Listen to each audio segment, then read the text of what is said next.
My name is Sunita Merriman, and I'm a writer. I was inspired to write. I was not actually inspired to write this book. When I went through the process of healing, words would come to me, thoughts would come to me. There were emotions that I was experiencing. I received messages.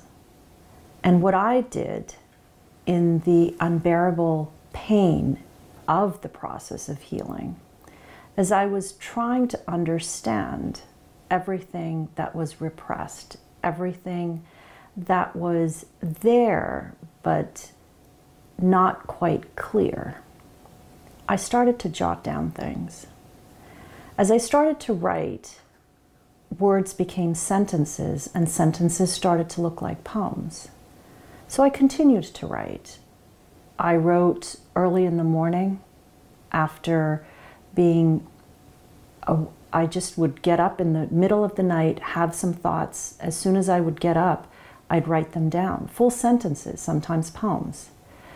Sometimes I would write something as an abstract, which would become a poem. So in reality, I was inspired to write.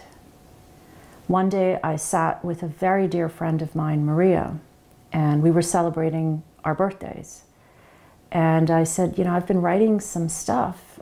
She was one of the few people I had disclosed the fact that I was undergoing deep psychotherapy.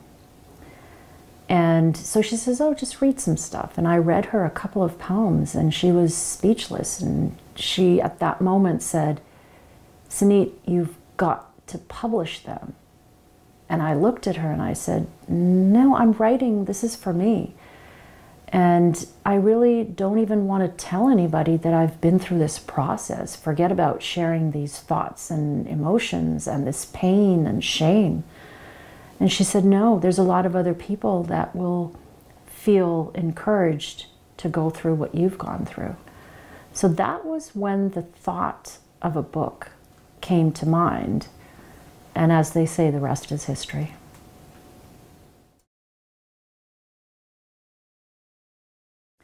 My book is about healing. It's about how the human spirit can withstand anything if it moves towards light. My book is about the infinite power of love to heal.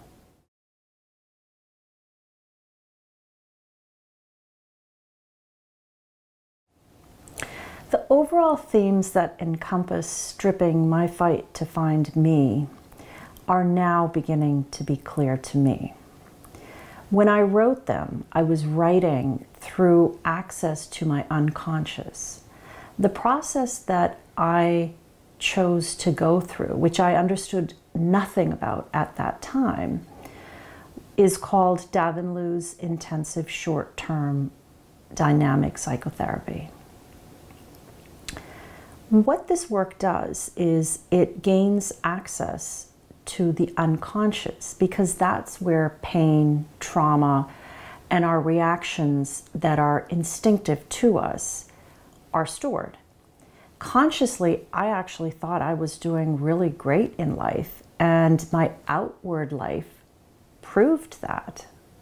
I was successful, I was happily married, I had great kids, and I was a productive member of society. But there was an unease, and certain situations brought it to a head, and I sought help because I knew that this anxiety was not something that I could actually live with on a long-term basis. That's how I started. When the poetry came about, I would write about these visions and emotions. But now, having been through the process and being the type of person that I am, I really studied it and understand it to a great degree for a layperson.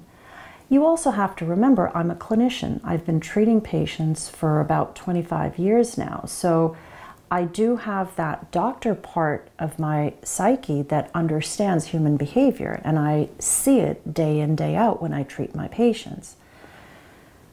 What the poems are about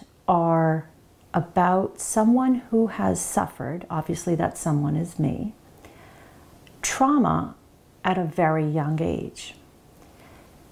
The term for that is adverse childhood experiences, or ACEs. And what actually happens to a child depends on the age that the trauma started, depends on the intensity, depends on the frequency, and for how long did that trauma happen. Research is showing more and more that it doesn't really matter what type of trauma, because the effect on the developing brain is being shown to be the same. And what happens is that there is a break in the attachment of a child to its primary caregiver.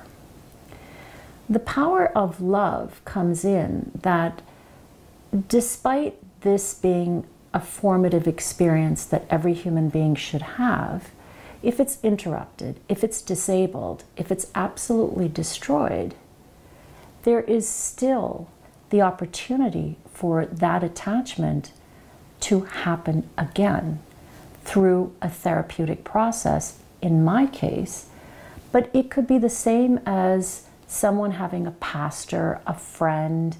Healing happens for different people in different ways. This story that I share is about the process of healing. The story of what my experiences were of adverse childhood experiences.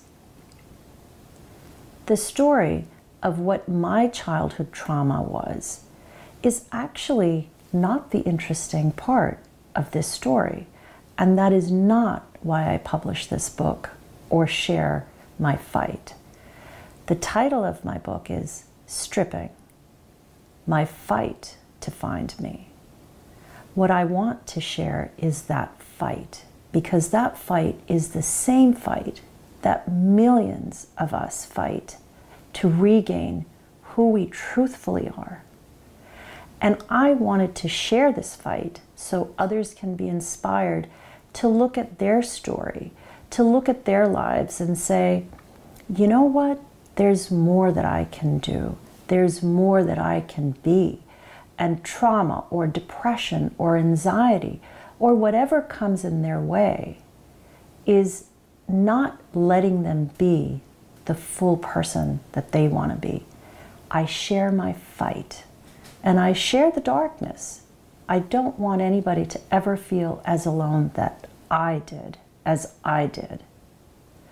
So I share the darkness, I share the pain, I share the loneliness, I share the desperation, and I share the hold that depression and anxiety and this darkness has. Again and again, I had to get up and fight again. There were days that I thought, oh, I'm doing so good. I'm on the road to recovery. But then the darkness would come and find me again. And if you read the book, you'll see how it is persistent and it doesn't want to let go. But then again, here's the word, the fight. I knew I was worth more. I knew I was more. I knew my family deserved more. But most of all, I knew I was entitled to joy. So I continued to fight. And I didn't do it alone. I had an amazing guide. I had an incredible husband. And I had a whole group of people that supported me. But the fight has to come from within me. That is what this book is about. If you read it, you'll see from the darkness how the day starts to break and how the light starts to shine. In the beginning, through some cracks, through some, it's not clear, but then it is sunshine.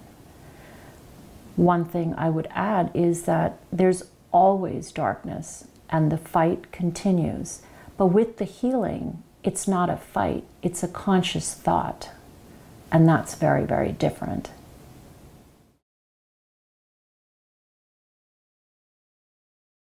I feel my story is relevant today, as it probably is for any time, but especially so today.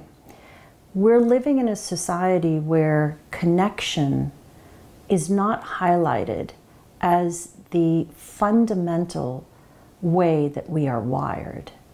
We are seeing a very big break in human relationships where digital information, digital access is the way we're communicating, which is lovely. I think that there is a place, and there has been such advancement of our society through digital media, through communication that way.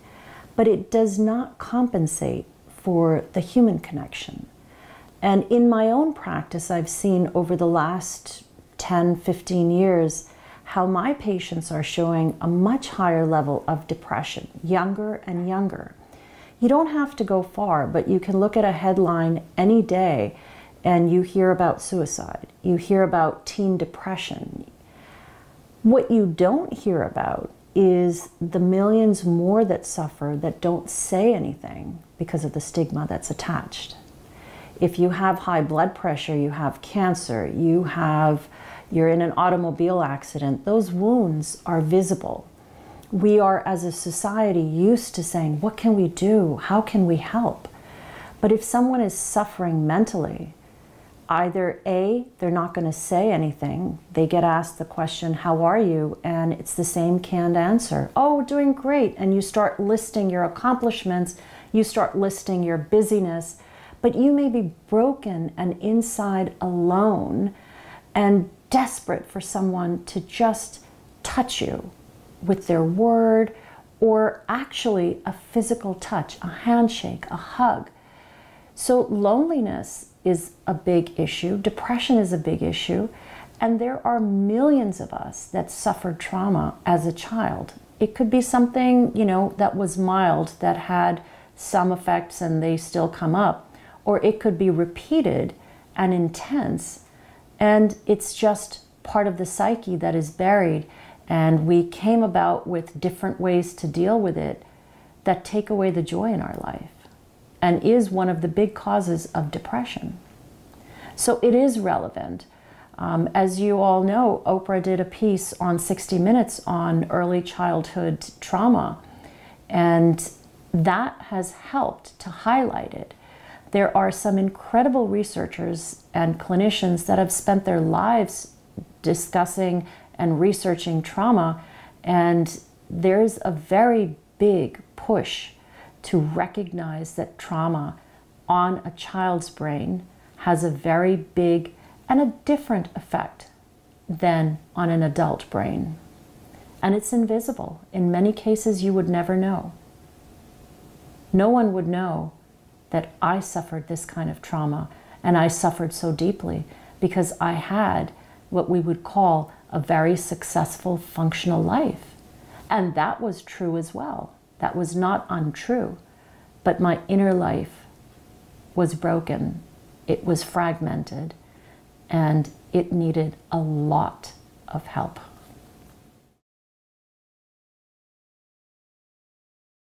When I started my treatment, because of the nature of who I am, the first thing I wanted to do, since I had no control over the process, no understanding, I was in so much pain, confusion, chaos, that I started to research as much as I could to find anything that a patient would have written.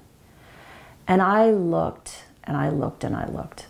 And I found some, and some of them were helpful, but there was nothing that gave me what this process was like. I didn't understand the darkness that started to come out of the shadows that I had repressed. And it was a very difficult time. The work that I did does access the unconscious, which has a mind of its own and directs everything we do, and I had no understanding of that.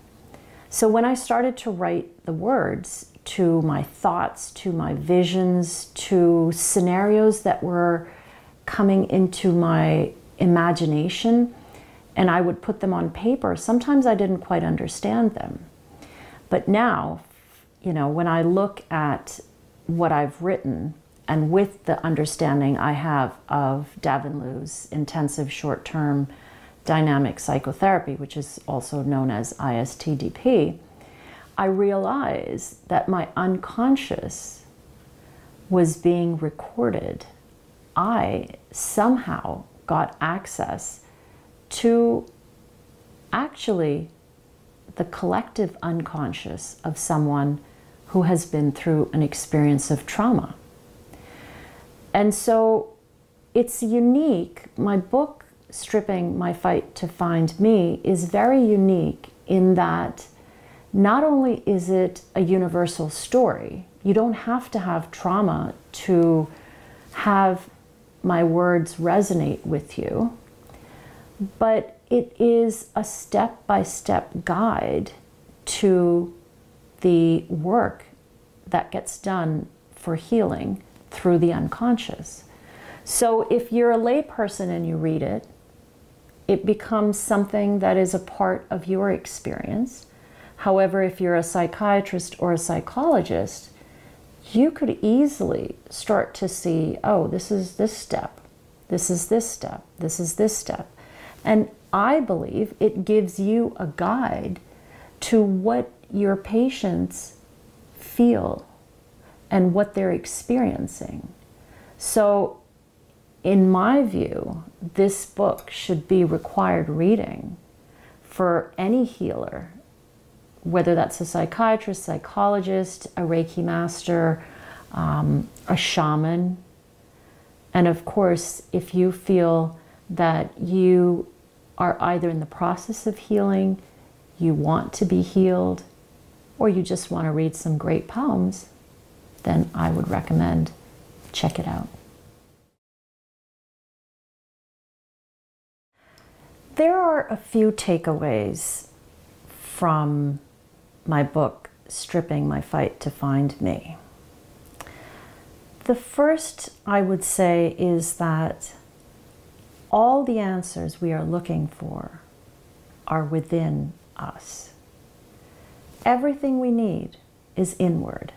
The journey is not to find someone who can tell us how to live our life, what to do, how to heal. No one can heal us but ourselves. Now, on the flip side of the coin is that we need people that love us around us to help us heal. The currency for healing is love. Technique is great. Without technique, there is no healing. I had people in my life that loved me, but they couldn't help me heal. So technique is definitely, you know, what is someone doing in their career to get to a point where they are the master of what they do. But it's all useless if there is no love. So love heals. The relationship heals. The other takeaway is that it is so hard for many of us, if not most of us, to find that place of love, compassion, and acceptance for ourselves. We are so quick to give sympathy and compassion and support to anybody but ourselves. The voices we have, the criticism, it is so easy to go hard on ourselves. The takeaway is that self-love and self-care first. From there, everybody else gets the best of us. So stop, look inside, you have everything there. Stop, surround yourself with people that love you. They don't have to be many, but they have to be those that love you for who you are. And then always remember, love yourself first.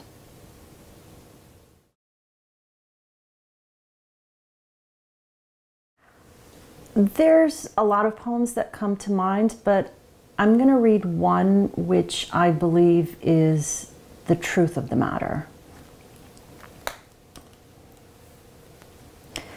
I actually put it on the back of the book. It's called Permission. To love myself, I must know who I am. To know who I am, I must go back in time. To find my own voice, I must silence what you said. To find my own truth, I must leave the lies behind. To live in my light, I must give myself permission to make peace with the darkness. And that has been the process for me. And that is the human process, where to find our truth, we have to shed. And that's why the book is called Stripping, because there were so many layers that others gave me. And then I added to that. Based on those initial layers, I kept adding to that identity without even thinking. It was unconscious. So those patterns were just one after the other after the other. Before I knew it, I couldn't see who was in the mirror. I felt who I was, and I knew there was someone in there that was actually me. But the process of stripping was the painful one, because I didn't want to give those layers up. That's all I knew. That was the comforting part. The dysfunction was my cover. And so it is stripping, and that's what I had to do. And it was painful, but every layer had to go out. So I would say Permission is the poem that really gives an idea of what this process is.